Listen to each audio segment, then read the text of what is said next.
गइल बा वहाँ खोजे हम गइनी हा लेकिन तैयो ना मिलल हा। तो कैसे करे के बाद अब हम कैसे खोजी माई? चल गई गौरा जी रुस के कोठावा पर खोजली कोठारिया में मैया गे, कोठावा पर खोजले कोठारिया में मैया गे, कोठावा पर खोजली कोठारिया में मैया गे, कोठावा पर खोजले कोठारिया में मैया गे।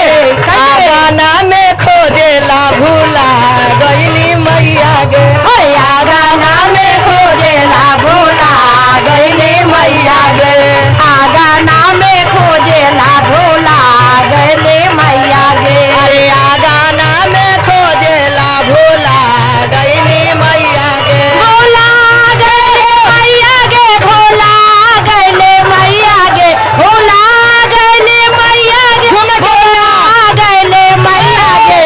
जाने कहाँ डामारो भोला गले मैया गे, जाने कहाँ डामारो भोला गले मैया गे।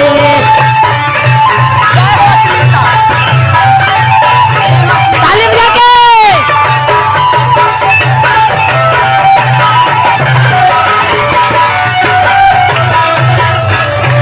भाव में कहे के हाँ मीठा मीठा ताली बजावे के बाद अब जाने आप का कहलन कैसे हाँ कहे के बाद कहलन हाँ कैसे माई गौरा के का करनी है अब कहाँ खोजनी है बेटी? कहाँ तैयो न मिलनी है। देखी माई हम गंगो जी में गई है खोज के निहा, जमुनो जी में सरजुग में खोजनी है तैयो न मिलनी है। लेकिन सरजुग में भुला गई है कि सरजुग में ना गई है। हाँ। कहे के बाद कैसे कि